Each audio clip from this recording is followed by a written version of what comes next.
December 1944. Europe is locked in one of the coldest winters of the entire war. Snow buries the Ardennes forest beneath a thick, endless white blanket. Narrow roads freeze solid, engines refuse to start, weapons jam, and fingers lose all feeling within minutes. Fog hangs so dense between the trees that men can barely see each other beyond a few dozen meters. Sound is swallowed by snow. Visibility collapses.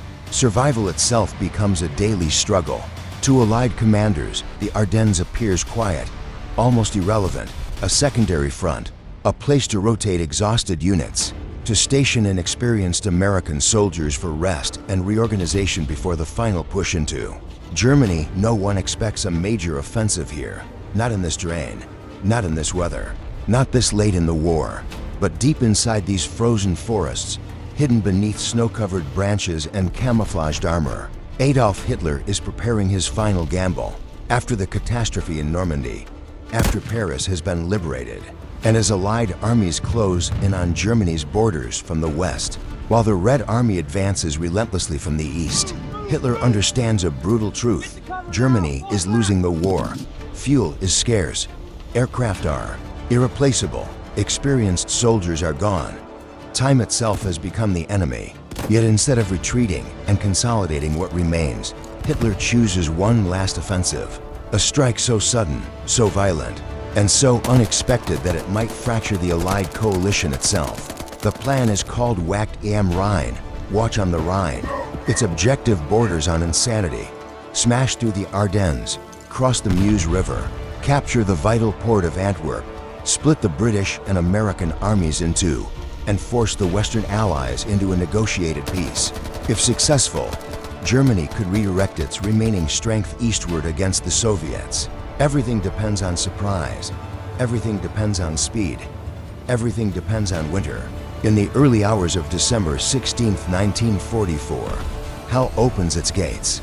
German artillery erupts across the front in a thunderous barrage that tears open the frozen silence. Thousands of guns fire at once.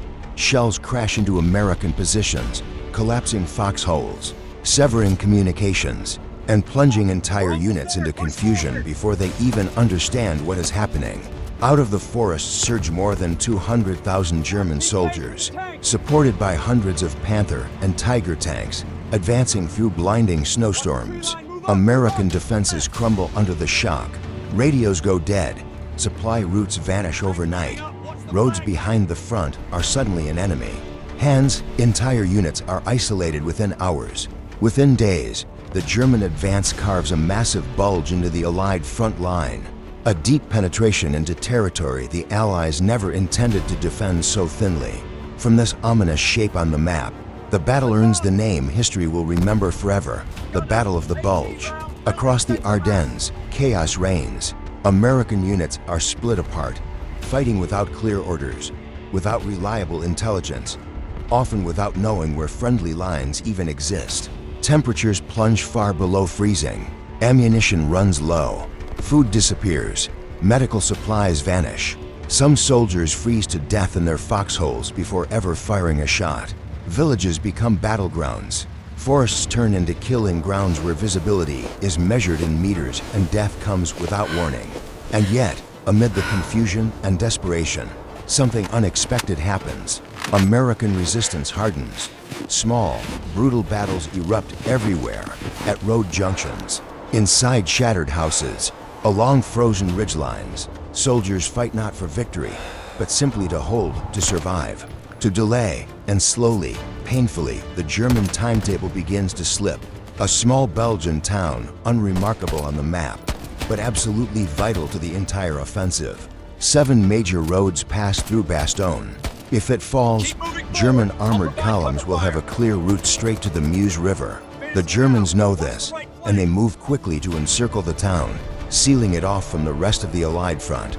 Inside the perimeter are elements of the 101st Airborne Division and other American units, now completely surrounded.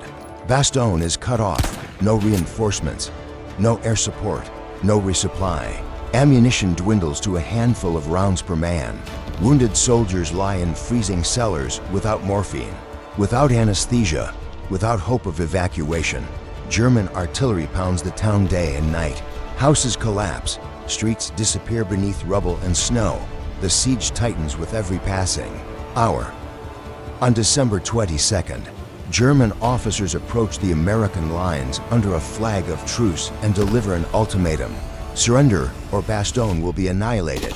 The American commander reads the message, pauses, and replies with a single word, nuts, a short answer, but one that carries enormous weight.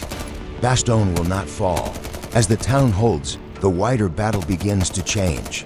The very element that made the German offensive possible, the weather, turns against them. Late in December, the skies finally clear. The fog lifts, the clouds break, and suddenly, Allied air power returns in full force. Fighter bombers roar overhead, hunting German supply columns already crippled by fuel shortages. To the south, another threat emerges. General George S. Patton, commanding the U.S. Third Army, executes one of the most audacious maneuvers in military history, pivoting his entire army northward through ice, snow, and mud in a matter of days. His tanks drive straight into the storm, pushing toward Bastogne with relentless momentum. By the end of December, the encirclement is broken. By early January 1945, the German offensive collapses completely. Elite formations of the Wehrmacht and SS are shattered. Germany's last strategic reserves are gone. Veteran pilots, experienced tank crews, hardened infantry, all expended in the Ardennes and never replaced. On January 25, 1945, the Battle of the Bulge officially ends. The front line returns almost to where it began, but nothing else is the same.